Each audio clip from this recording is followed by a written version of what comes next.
Welcome back to the Out of Bounds podcast. I am Gavin Williams alongside Charlie Calieri. And Super Bowl Sunday has officially finished, which means the NFL season's done. Not in the fashion we liked. We'll get into that. Charlie, overall thoughts on the season, not the Super Bowl. All right, the overall season. The season was great.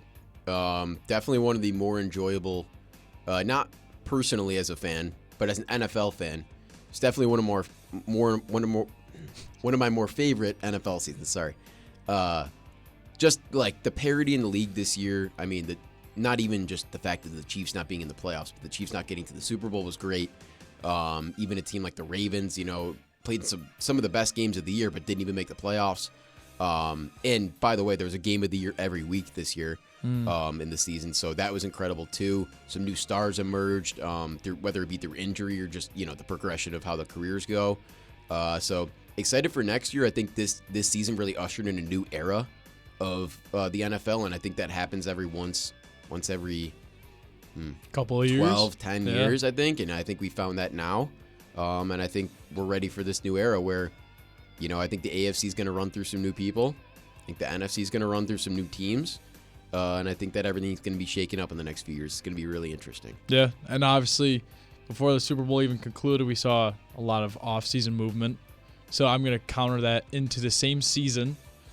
So, yeah, I think it was pretty interesting. Yeah. That's for sure. Just with that off-season movement, Clint Kubiak officially is the Raiders coach now. 5 years. 5-year deal. They believe in him. It's a commitment for a guy that hasn't been that is a first-time head coach now in the NFL. But, I mean, if you're going to sign a guy to a 5-year deal, I think that might be the guy to do it. Yeah, he might be, yeah. I mean, for the Raiders, this is a win. I mean, you kept that best, quote, best candidate that was out there, at least for a lot of the time. And you kept him waiting. They were patient. They were patient with him, and obviously if they didn't feel confident enough that he was going to go there, they would have had another coach by now. Oh, yeah, 100%. But he gave them their word, and he stuck to it, and now he's the Raiders coach for the next 5 years, presumably. Presumably, because that 5 years ago was Gruden. So a lot of change could be happening in Vegas. Maybe Vegas is a team that turns it around next year with Mendoza potentially going in there. Who knows? That's something to talk about. We will get into that. But right now, let's get into the Super Bowl. What's your overall thoughts on the Super Bowl? How were you feeling before the game? Okay. And what were you most excited for before the game that maybe didn't reach to your standards? Because I feel like that's going to be a lot of the Super Bowls, not a lot of it reaching is to the Super Bowl standards that we're used to. Ooh, good question. Before the Super Bowl, I'm sitting there on my couch. We got the appetizers going. What'd you have?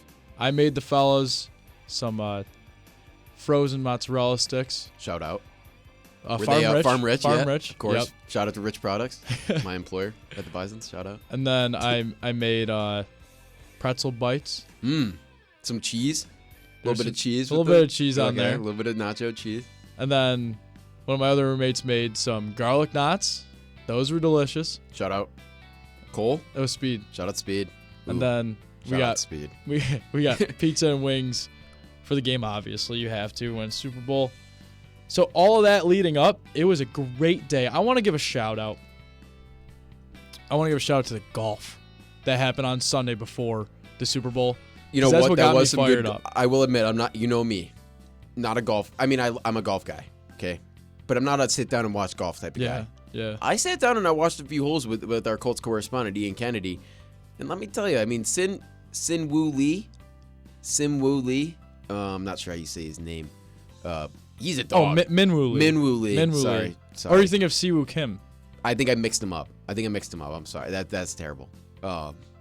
Min Woo Lee. He's unreal golfer. I didn't really know about him before this weekend, so I think I might be tapped into a little bit of the golf this year. Yeah, I want to give a shout. Just started, right? It did 3 weeks ago. Maybe we'll have a golf podcast at some point. I I get tapped in, maybe we could do that. But Scotty Scheffler almost made a great run.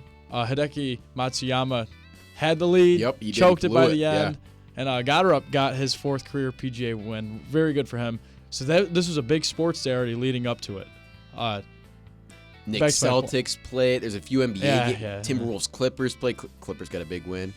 Before you're right. There was sports leading up to it, which I don't really think I felt in years past. But it felt like I was just waiting the whole day. And once we finally got there, ball's kicking off, I'm thinking, wow, it's great weather out. Sun is shining. Drake May's going to sling this rock. That's what was in my head. Really? And then you asked what didn't go well. It was all of Drake May in the Super Bowl. And, yeah, just feel bad for the guy. Saw him crying after. I mean, I was rooting for the Patriots since week one, man. I was on. They're not my team, but I was rooting for them more than any other team in the NFL this season. So seeing all that, I mean, I watched every single game. So watching this whole season unravel into one game where it showed experience versus inexperience, that's where it just didn't come true with what you asked me. I don't think this, I mean, maybe, correct me if I'm wrong, but I think compared to years past, I think that the experience versus inexperience wasn't as much of a factor as years past, especially because both these teams and both these quarterbacks especially just haven't been successful or haven't gotten the opportunity to be successful yet in their career. I think in years past, when maybe the similar situation with the young QB going up against a tough defense, like it was the Joe Burrow versus the Rams. Mm-hmm. The Rams were very experienced though at the time. Yeah, they were. The Bengals were not. That's why everybody chalked up the Bengals losing this game. This one was a little bit different. It's not that the Patriots lost because of experience. It was just they got outplayed. They got outplayed, but I also think that most of those guys on that defense are experienced players. It is true that I agree with you. I think that there is some sort of there's got to be some sort of Not a Super Bowl presence presence there. and not enough playoff. I'm saying the players in themselves, like you have DeMarcus Lawrence, like he's a far ahead experienced player. I'm not saying Super Bowl experience at all. Because if you're going there, I mean, both teams were extremely inexperienced in Super Bowl. Exactly. But yeah, even down to like just the Seahawks were just a little bit more experienced. They wanted just it more in too. little parts of it. And yeah, you're right. Like at points in the game, especially early on, when the tone was being set, the Patriots weren't doing anything to try to set the tone. They were trying to get their feet wet in the game. Yeah. And that's not what you do in the Super Bowl. That's what the 2 weeks are for before. Exactly, yeah. That's not to get your feet wet those first 10 minutes. Very conservative. That's when the Seahawks, I thought, were really going to go, which the Patriots defense did a great job. The only reason why they were in the game all the way till the fourth quarter was because of this defense. Well, I will say even further than that, we're going to talk about the performance that Christian Gonzalez had. Yeah. One of the best corner performances for the first 3 quarters. I'll say the whole game. The whole game. I'll say the whole game. Yeah. I would say in Super Bowl history, I would say one of them. Yeah, I agree the too. dude almost won Super Bowl MVP if they won that game. 100%. Was unreal. He was just a pick shy. He dropped 2 picks. I mean, they were tough, but like, he had 2 Well, that hit his I don't hand. think he dropped 2. I think he dropped 1. 2 that could have went his way. That's what I mean. I think one of them, he only had one hand on them. On a lot of what people are saying, like, oh, he dropped 2 picks. Like, he dropped 1 legit pick. He batted away another one. They were both tough.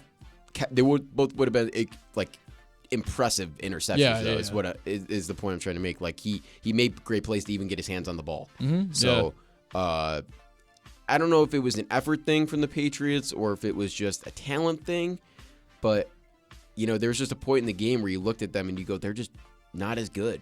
They're like, and they just can't get anything going. No, it was bad. So they were scoreless until the fourth quarter, and at that point, every point after that just kind of felt like garbage time. And the way I think about this game, as we've had a couple of days to dissect it, it just feels like it was a bad 1 o'clock football game. Yeah, that's what it feels like. It did, except with a ton. Mid 4 o'clock game. No, I'm gonna put bad 1 o'clock really? game. Yeah, I am, because I just think it's a bad 1 o'clock game with way too many commercials that were in it. Kind of like one of those that are just like punt. And we'll get into all the extra stuff after we talk about the game real quick, because I do want to get into some of those specifics of the game. But for the game itself, so first quarter, obviously, and first half was a lot of just the Seahawks getting into range in their drives. And Jason Myers knocking through 3 field goals to put them up 9-0 at the half. Yeah. Was exactly what they needed. I think that third field goal was the biggest turning point in the game. It was, I think so, yeah. Because that really shifted from the Patriots have a chance in this if they can just get a field goal or a touchdown or something to, hey, now it's a 2-score lead. Now they really got to go. Yeah. And I think after that, that's when they started to not get their feet wet. I think it was too late by then. It was almost halftime. Yeah. So Jason Myers, by the way, shout out. I don't think, and I want to ask you this, do you think that the Patriots were a little bit too conservative 100%, in their play calling at times? 100%. Because they punted, about 8 times in the game? And there were some short yardage situations near midfield where during the season I've seen them go for it. Yeah. They've gone for it. I mean, Drake May's gone out and ran for it. They did it in the AFC Championship game. They were too conservative the entire game. I think that Drake May stepped into pockets that were non-existent, he'd step in and it was a sack. Yep. And during the regular season, or even some of these playoff games, he would have scrambled, try to put his body on the line. Didn't see that effort in him. I didn't see the explosive plays. They didn't have a lot of shots downfield at all in the first half. I don't think they had a lot of play calls where it was there were runs that were delayed. So it's a delayed run, so it's called a draw, right? There were a lot of halfback draws that were easily swallowed up, and you kept running the same plays. And I just think that we didn't see, like, there wasn't enough play action. There wasn't enough really of anything for this Patriots offense at all. Play calling was awful. There was no risk. I think that's what you're getting at. Exactly. There was zero risk. I think that's maybe what I was trying to point out with the inexperience was, like, May wasn't trying to... He wasn't forcing anything. He wasn't forcing anything, but he also wasn't taking any risks during the game. And I think that's what... Because, like, think about it. During the season, he wasn't scared to roll out. He would sling it. And run out and try to get a first down. I think this game, he was like, well, I don't want to fumble or throw a pick, which he ended up doing anyway. And the thing with Drake May... Like, if you're scared to do that in the Super Bowl, that's just the wrong time to be doing that. So I think he just panicked at some plays, and I think he was just getting suffocated by the lack of help from his O-line. It was mainly the left side of the O-line. And then, I mean, I don't know if it was the O-line's fault or just how good that D-line was in that game. I think it's a little bit of both. It was a combination of both, for sure. The thing with Drake May, too, I mean, when you just play second in MVP voting by one vote short. Okay, so there was this presence with this season, especially the deep ball. He was the number one accurate quarterback. And look what happened balls. When they threw a deep ball in the game. They get a touchdown to Mac Hollins. And they have actually the two plays on that whole drive were to just deep balls from Mac Hollins. I'm like, that's what you need to do. Didn't have enough of that. And, I mean, there's a reason why they didn't win this game. And it was very obvious who controlled this game from even just the first snap. I want to give a huge shout out. Hasn't been mentioned about yet. By my guy, Kenneth Walker. He absolutely had himself a day. Had his best career game and the biggest game of his life. Super Bowl MVP, Kenneth Walker, Michigan State alum. Spartan for life. Have a day. Yeah, that was a big 24 hours there for Michigan State, beating Illinois and then turning around and winning Super Bowl MVP. That's big for the Spartans. Good for them, man. Good for them getting something going there, you know. A little something. Especially because our football isn't. That's our first ever Super Bowl MVP. That is, yeah. It's Kenneth Walker in Michigan State history. Shout out. Jason Myers was great in this game.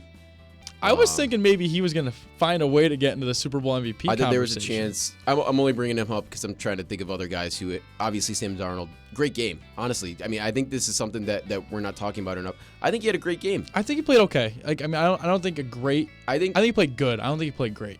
I think he managed the game well enough for them to run the ball down their throats and throw efficiently enough to keep the Patriots off the field in not like a rhythmic sequence. I mean, because there was times where the Patriots were off the field for a long time. Yeah, there was. So I think that had a lot to do with it too. I think them not like trying to get their feet wet, but not getting the opportunity to consistently do it or get a turn. I think they were relying on a turnover early too. They were. The Patriots, yeah, you could tell. I think they were trying to be aggressive on defense too, and then they went away from it, which I think is why they held them. I don't know. That is a whole other thing, but. Yeah, the game just kind of got away from the Patriots at the end. Yeah, it really just did. I mean, it was too far too late. And you were right in your prediction where you said there was going to be a little catch-up ball. And that's what the entire fourth quarter was the Patriots playing catch-up. And it was way too late for it. Way too late. Yeah, I mean, Drake made through 43 passes in this game. And like you said right before we clicked record here, didn't even know he threw that much, right? I couldn't tell you he threw 295 yards. Yeah, I mean, it's just I think they had to force him. Not to say, at the end they had to force some balls because they had to. But I think it was just too little too late for when they wanted to really take those risks to try to win the game. And I think, like I said last week, I think a lot of it had to do with a guy like Cooper Kupp stepping up in this game. They needed a second guy to step up, and they had A.J. Barner step up too. Yeah, he had but JSN did not have a great game. No, he didn't at all. I think a lot of that had to do with Christian Gonzalez. I think so too. And then he got hurt. But having that experience of a guy who's won Super Bowl MVP, but not even just that, of just being in that many playoff games, then bringing him in. The crowd was loving it too. It's amazing. Coop. Had a great game. He could have been in the running too if he scored a touchdown. Yeah, if he put one on there. If a lot of things went a different way, and mind you also, Kenneth Walker had that touchdown taken away from him. Oh, I know, which would have given him over almost 200 yards rushing and a touchdown in that game, which would have been one of the best running back performances probably in Super Bowl history. Yeah.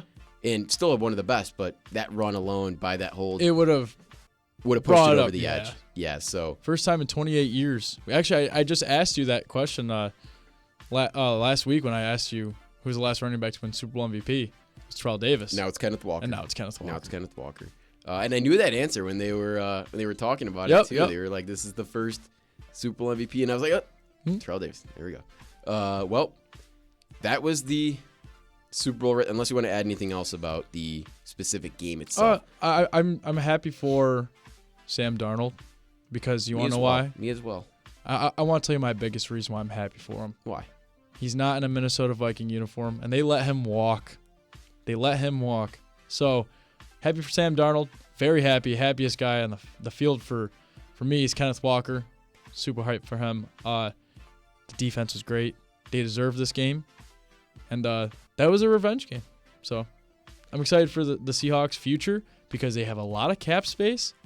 And they're retaining most of their guys. They have a lot of young guys in this team. A lot of these guys were drafted about 2-3. They have about a 1 or 2 year window left with a lot of this team before they have to pay a lot of them. It's gonna be scary. I know a lot of them are up for contracts this offseason as well. So a lot could change or a lot couldn't change this offseason. Maybe they lose a Cooper. I don't know what his deal is. Maybe it was a 1 year deal, but I don't know. Yeah. If he's on a 1 year deal, maybe they don't have the cap to bring him back. Little things like that could really make the difference at the end of the year next year. But what were you gonna say? I'm just curious who they're gonna bring in as OC. Yeah, I mean now. It's kind of hard to fail because you have that great of an offense. But especially now that you have to wait a little bit, though. But now that they had to really dig into the trenches of that coordinator job, and especially because McDonald is not an offensive guy. No, but he's a great defensive guy. Obviously, he's a great defensive guy, and that's why they won the Super Bowl. But that offense is really going to be something to look out for next year because they might be playing a lot of low scoring games next year. We'll see. Because that's going to matter a lot. I feel like when you have obviously McDonald can jump over and help with the offense, but not having a guy that's specifically high level offense, and I don't know who they're going to get, but I'm curious. As of right now, it's probably going to be lower level guy. So, maybe they hire within though. Maybe they do. Maybe that's the best. That might be the best. Best move for like a year. Maybe go get a new OC next year. I don't know. Yeah, it's a good point right there. But let's get into some of the fun stuff about this game. Start off with the national anthem, Charlie Puth. What national anthem? First of all, I thought it was going over. What was it? 1:57. Yeah. Was the line there? I thought he was going to go slow, and he was taking his sweet time at the beginning of that anthem, and then picked it up very quickly in the middle of it. I was not very thrilled in the middle of that, and then ended up finishing a few seconds under that, which is what you predicted. Yep. The coin toss was heads. It was heads, yeah. And the Gatorade was lime green. So you were pretty close with all of your predictions. Pretty close. Here. I did say tails as well, though. You did say tails, right? How'd you think all that was before the game? That presentation. I mean, I loved it. I also want to give a shout out because I thought Green Day was great. Green Day was great. Sorry, I should have shouted out Green Day too. They were awesome. Yeah. I think leading up to the game, it was great. I think they did it perfectly. I really do. It's been a lot better than some years past. Yeah. I feel like because I said to Gav, I feel like I don't remember the national anthem singer usually, but this year I did. So maybe it's because we share a name, or because I'm seeing it everywhere now. But usually I don't remember. I think so. And then let's talk about the Gatorade real quick. Yeah. I have a gripe with NBC Productions, NBC Sports Productions, whoever is the producer for those productions. How dare you? How dare you? I mean, we, and I'm saying this as football fans. Yeah. I'm not saying this as people who watch the Super. I'm saying this as football fans. We live for the Gatorade bath at the end of the season. Everybody. That's the crowning moment. Yes, holding up the Super Bowl trophy is the moment, but that coach getting the Gatorade dumped on him is the picture. Mm-hmm. That's what hangs up in your living room, right? Yeah.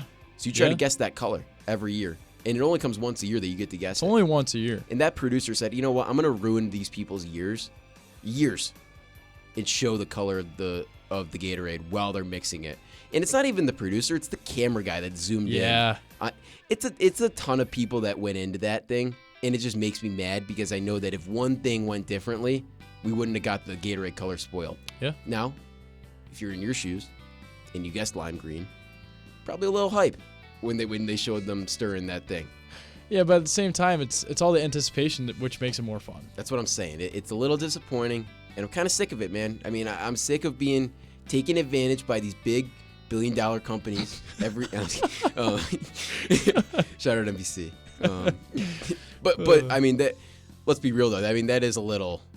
That was little OD. BS, man. Yeah. Little BS that they showed the Gatorade there, and That was crazy. maybe I'm a little bit more mad than I should be, but I feel like I'm standing up for the good of the what's it called, the good of the order here. If they do that every year, what's the point of even guessing the Gatorade color? Then there's no point. What's the point? Or what's the point of doing the shower if they're just gonna show it? So I don't know. That's my little 2 cents on that. Any thoughts about the commercials? Yeah. No. Down year. We are only on the down. I'm Dude, not gonna lie. This was honestly like, I have a follow-up question after this one, so just Yeah. I mean, go ahead. I just feel like ever since I grew up, they were great, man. They were great. They were just, you never took your eyes off the screen, and then now it just kind of got to a point where these past 5 years, you just see a decline every year. And I'm like, what happened to these awesome, funny commercials that people spend millions of dollars on for 30 seconds? Come up with your best plan. And we don't see it executed as much you anymore. have time. Yeah. You have all year. You know when the day's gonna be years in advance. I mean, you know where it's gonna be. Yeah. Even if you want to film something in that city. I mean, it's ridiculous. I agree with you. There were a couple good ones, though. There's a few good. I mean, obviously, there's gonna be a few good ones, but there's a lot of like brain dead ones that like too many AI ones. There's a lot of AI ones, obviously, and like people. Now there's a huge debate about CGI versus AI, and now it's this whole other, because that one commercial that had all like the 80s and 90s stars in it, and they all looked young. Everybody was like, "That's CGI, not A." Like everybody's whatever. That's a whole thing. Yeah, I don't know. It was definitely a down year. There were some good ones, right? As always, there should be, but overall, I was very disappointed with the commercials this year. Yeah. My hope is that they're all just getting ready for the first ESPN Super Bowl and trying to plan for that. But other than that, I mean, I think everything about this Super Bowl was the worst possible it could have been. Yeah. Would you want to give your top 3 of commercials if you can even name them? I don't think I can, honestly. I can give mine if you want to know. Maybe it'll jog my memory about some. Number 3. Well, let me just say, first of all, wasn't there a few that were like, I mean brain dead, like not socially conscious of what's going on in the world? Like there was the one Ritz ad that everybody's getting mad at. It was on the island. Yeah, I mean, like in celebrities like on the island, like talking about being salty and stuff like that. And it's like, all right. And then there was the Sour Patch ad. I don't know if you saw that one. I don't know if I did. Oh, I don't know if it was real or not, but I saw everybody was getting mad about the Sour Patch ad. Apparently, it was like the Sour Patch Kids were like Nazis or something like that. Whoa. Like, yeah. Whoa. Yeah, I know. I didn't see it, but I saw it on TikTok, and I don't know if the TikTok was trolling me or not, but maybe it was the AI that I got caught with. But I saw that, and I mean the Ritz one was real. I knew that. I saw that one. But just like those like types, I mean, how do you plan all year? I mean, wouldn't that be like such a pride moment for you of having your commercials? Like, I don't know. I would think so. I don't know. Maybe it's a joke to everybody now. So. But number 3, I'm gonna go the tight ends commercial. That was awesome. It took something of taking something serious, making it a little bit funny, and staying serious at the same time with bringing in some legendary faces. That was great. I like that. That's a good analysis of that commercial. Number 2, I'm going to go with Michelob Ultra with their skiing theme, bringing in, a classic reference with Herb Brooks. Again, sharpen your skis. Again, and he's training to beat his friend so he doesn't have to buy him a round of beer. And he goes down the hill. He wins. And then he looks over, see good old Herb Brooks there. And he's gone. He said, "You did it." I love that. Yeah, that's awesome. Number 1, Budweiser. I mean, they always find a way to get on this list every single year. Thank you, Every Gavin. single list. Thank you, Gavin, because I was going to say The the number only one one commercial. that is sticking in my head, and you know me, Yeah. how emotional I get Yeah. from the Budweiser Clydesdales. I don't know what it is about those horses. I'm not a horse person at all. Yeah. But something about the connection that those Clydesdales have with those trainers, man. I And, mean, it and just making it like, because I mean, for me too, I'm thinking about 250th birthday for America, and you're putting a bald eagle on the horse, like, and watching it race through life. it's 150 years of Budweiser. Yeah, I mean, That's this amazing. is legendary. That's amazing. Legendary moment for Budweiser, bringing in a bald eagle on top of the Clydesdale. That was awesome. I loved it. Absolutely I loved love it. too. There's a little symbolism too. It was the bald eagle was young, Yep. started the commercial, and he grew up just like the country, Yeah. just like the country, man. And I'm looking at I'm watching the commercial right now. I'm pretty sure this guy right here was the guy in the original commercial that I cry at all the time. Maybe. I mean, I think I'm 99% sure that's the guy that hugged that Clydesdale. It could in have that been. commercial. Could have been. And I'm getting emotional right now thinking about it, man. I was hoping you would say that because I was going to bring that up, and I love that was your number one. Absolutely, I by love that. far. I love that. Shout out to Budweiser. Yeah. Shout out to Budweiser. But I will I think we'll segue here. Charlie, next year, we already got the new Super Bowl logo, and it is awesome. Glorious. It's a glorious great. logo. It's Little orange sunset feel, You know what, little man? ocean in there. it's crazy because for so long the Super Bowl logo was so bland. It was boring. It was I the mean, most bland logo in sports you could, or besides the Brooklyn Nets, baby. It was the most bland logo in sports. Yeah. That silver, it looked cool-ish. It looked cool on the jerseys. I Looked will cool say on the that. jerseys, looked cool on the field, but other than that, didn't look cool on an ad. No, or on not really. A poster, anything other than the field or a jersey, it didn't look good. Mm-hmm. Yeah. These logos, the last since COVID, since that LA Super Bowl, Yep. have been unreal. I love them. I do too. They're even better than those ones that had the little bit of color in there. You know, they tried to do that for a little bit. Yeah. Yeah. I mean, I think it's kind These of. are so much better. I think Filling in that space. Yeah, if they fill in the space, I think when we think back to Super Bowls, that when we weren't even born, they used to have really cool logos, and all of them were always different. And this year, I like how, everybody gets on them because they were all cookie cutter before it, and I get that. And they're still kind of cookie cutter now, but I just love that. It's the uniformity Yes, of it all. I like that. And then you the just change the differences logos. of each of the city. That's what I Yeah, love. and I think just like throwing different colors in there every year, I think it's really cool. And I think this year's just one of it's up there. It's a really cool logo, it's a man. really, It's really good one. Like we're not if you haven't seen it yet, go look at it. Yeah, The please. LA one in 2021 was amazing too. It was. This one's even better than that, I think. I think so. I do agree. Yeah, This is one of the best ones I've seen in years. definitely one of the better ones. Definitely better than this year. Too much Yeah. going on. Yeah, there's too in this much. year's one. Yeah. I liked it. There's too many colors going on. Speaking of the colors, it's always a big topic every year when Every the Super single Bowl year. logo comes out. Yeah. Who's going to be in the Super Bowl next year based on the logo? Yeah. Who's going to be in? You don't know. First of all, that's my answer. You don't know who it's going to be. It always finds a way, though. But I will say, it has been a trend. Since those has logos have been. started to come out. Yeah. That has been a trend where every year the teams in it have, and I think one year there was a glitch when it was the Vegas one, when it was purple and red. Yeah, and it was was like, the Niners and the Chiefs, which they both fit with the red. But I think it was supposed to be the Ravens in there, and the Chiefs was. just ended up Yeah, coming yeah. back and winning that game somehow. And then they somehow said that like one of Taylor Swift's jerseys was purple, or not jerseys, yeah, so that's dresses where or the something. purple came in. Yeah. Whatever. They were both red, it still counts. Yeah. But Next year, it's a lot of orange, a lot of yellow, a lot of teal, a lot of blue. So people are obviously presuming Dolphins first of all. you gotta. I mean, that's their I mean, it's colors. literally both their colors. That's their colors. Yeah. And then, you're getting into the Jags. We're getting a lot of Bengals too. Getting a lot of Bengals bounce back years. I'm getting a lot of Bears.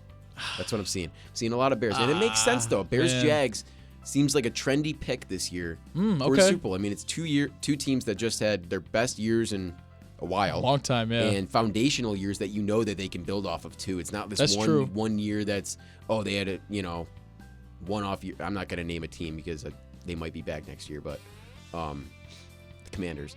But, like, yeah, I don't know. Is this the year? Is this the year that we? I'll ask you this: is this the year we don't see any uniform matchup that coincide with the logo? Well, who would it have to be? Because I feel like at this point, too, they're obviously strategically picking the logo and trying to see, like, can we stretch this as far as possible to be like, It counts. if the Bills are in there, can we get a little bit of blue in there? Just so there's a little bit of blue. The blue's completely different though. No, I know, but there is a blue. There is blue in there though. Yeah. There's streaks of blue, so that's what everybody's gonna point to. And then if the Chiefs get in, everybody's gonna be like, oh, there's no red, but there's yellow. So they're gonna point to the yellow. That's the Chiefs' color. What if they get a team like the Raiders in there? They get the Raiders. They get the Niners in there. It won't work. If you get the Eagles in there, it won't work. There's a few teams this year that are good, that are realistically could make it. That I don't think they have a chance to be in that logo next year. The Patriots maybe being one of them too, and the Bills, and the Jets. I think you throw the Jets in there. Sorry, that was great. But the green, there's no green in there. That's not good for me. Yeah, no, not good for you. But there's yellow. I mean, I don't know if it's necessarily yellow at the top. At the top, there's most definitely yellow. I'm gonna look it up at right the top now. of the letters. There's most definitely yellow. And you can't tell me otherwise. I don't think it's yellow. I mean, it is, but it's not. I don't know. It's like it just looks like a really light shade of orange. Folks, that's what it feels like, a light shade of orange. Please let us know. Yeah, let us know in the comments. What colors are in all of them? What are all of the colors in the next Super Bowl logo? Well, there's navy in here, so the Patriots could be there because they're more of a navy blue team. That is yellow, dude. I don't know what you're seeing. That's yellow. It is. I mean, it just feels like a lighter shade of orange to me. It's literally yellow. It is yellow. You're right. I mean, it is. That's a Bengal orange right there. If I've ever seen a Bengal orange before. There is actually a little bit of red. The bottom of the logo is red. Well, that's burgundy right there. Could we be seeing the Commanders? Could we see the Commanders get in here? Let's segue now. First of all, a lot of stuff coming up in the offseason. Draft. Obviously, we'll have a whole episode for that. Yeah, we will. Stay tuned soon for March Madness, which we will have with correspondent CJ Moore. Can't Said wait. He wants to hop back on the pod. He's told us that yesterday. We will have him back on. We were super excited Maybe for that. Maybe we'll have our Colts correspondent come on one more time while we're at school, especially. But do you think this was the worst Super Bowl since when? Rams Patriots. Was it worse? I don't think so. Why not? A little bit more scoring involved. That was pretty much it. I think. Then I mean that was a close game the whole way through. Two Super Bowls that Super Bowl was better than. That Rams Patriots one I think was better than this one. Do you like the Eagles one more? And I think it was better than last year. I liked at least how this is a close game throughout three quarters. I think this one was better than last year's. That's what I was getting at. I think Super Bowl 59.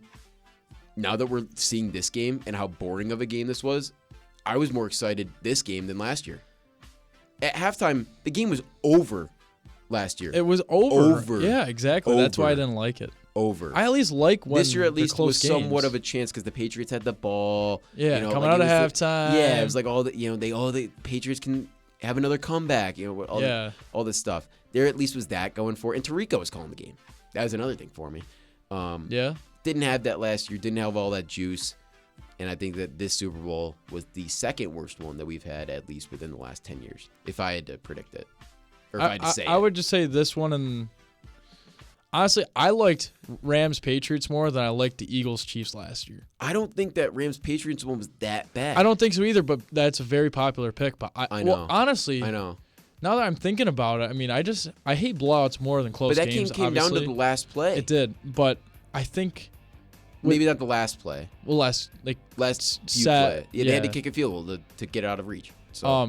I mean, I think if you think back to worst Super Bowls in recent memory, I'm going obviously last year. I'm going back to Bucs Tampa, but it had a different feel to it just because of Tom Brady. But I also want to point out, I mean, the game's a big part of it, but I think just the other stuff about the commercials were bad this year. Yeah. The halftime show was. I didn't watch the full halftime show. I was going home in between, but I heard it was great compared to some last year. I wasn't really locked in because that was more my pizza and wing time. I was kind of. But you at least heard it was more positive than the last. Probably the most positive response in the last 5 years. I think a lot of people just love the energy that he brought. Yeah, and I think it was just different. Which that's what you need is energy. Yeah. And then the commercials weren't great. So it was the halftime show was good, right? To some people. Some people it wasn't. There was a whole, that's a whole different thing that we won't talk about on this podcast, but maybe some other podcast can help you with that. Yeah. But in anthem. It's like if that's the only thing that's really going for it, it's like they spoiled the Gatorade. Like all this stuff combined for me, this was the worst one. And I'm not like I'm obviously thankful that we had a Super Bowl. I mean, every year I'll be thankful for it, but knowing that we're past this one, I'm very happy. Well, knowing that the next one's going to be better, I'm very happy. Yeah, I was just about to tell you, I was in the gym the next day, and all I can think about is we are so due for a good one. We are so due. Well, I will say this. We talked about this sophomore year on the podcast. We predicted it was going to be a bad Super Bowl that year because we were on a run of good ones. It was a great one that year. Mm-hmm. And then it went to overtime. Last year, we said it's probably going to be a bad one because we've been on a run of good ones. We were right. We were right back to, we were 1-1. We were 1-1. This year, I said it was going to be good. We both said it was going to be good. I think we were really expecting it. This is what I thought the game was going to be, and what I said the game was going to be too, but I really didn't believe it. I thought the game was, or this is what I predicted the game was going to be like, but I didn't really want it to be like that, and it just ended up being like that, and I'm kind of disappointed. But it's just, I don't know. It just means we have to have a good Super Bowl next year. Yeah, we have to have a good Super Bowl next year. Excited for that. There's one more thing I wanted to. Oh, new logos, new uniforms are coming out soon. Yeah, baby. Will be released in about April, I'm pretty sure. And I'm pretty sure it's fully confirmed that the Commanders are going to be going back to their old schools full time. Because a new logo. Their old school. New logo's coming. A new logo is just leaked, an alternate logo that has the W, the Commanders W that they have right now, inside of this circle, okay? And on the circle, it has some design. It's cool. It's some cool triangle design, and then it's got two spears crossing in the back of it, kind of like the Sabres logo. If you picture it like that, like they're crossing like that in the back of it, and it kind of looks like an X over a circle kind of thing. Okay. And the spears are behind it, but that's their alternate. I think what it's going to be, because they're also rumored on their helmet to have a spear on their helmet next year. That would be cool. So that's something that could be coming. I just wanted to point that out. Titans' new logo is probably confirmed. I think they're the only. Did they go new colors? You think? No, they're going all with the Houston Oilers color scheme. I like that. Sure. I like that. I think they're gonna still do navy blue, but with lean into accents. The red and the light blue more than the navy this year. I think they should. They go well together. And they should. And then I'm pretty sure. Who was the other one that Falcons? The Falcons are releasing uniforms as well. And the Rams, I'm pretty sure too. Oh yeah. So those are some teams. There's some teams that are going to be Hopefully pretty. Seattle hops on this train. Seattle might. They're selling the team. So they were one of the rumors that they might, and I think it's more likely next year than this year, especially after winning the Super Bowl. I think that's true. Not changing their jerseys, but a big indicator is when teams get out of the playoffs or they miss the playoffs, on NFL Shop or whatever. All that stuff with that logo or that old branding or those jerseys are all cheaper. They're all on sale. So if you see the Seahawks jerseys go on sale recently, which the Rams ones have, all those other ones have, if you see the Seahawks jerseys, if you're going on NFL Shop and they're discounted, probably getting new ones. If not, then they're probably keeping those for next year. So it sounds like I'm never getting a discounted Packers jersey in my life. You will never be getting a discounted Packers jersey. And I'm okay with that.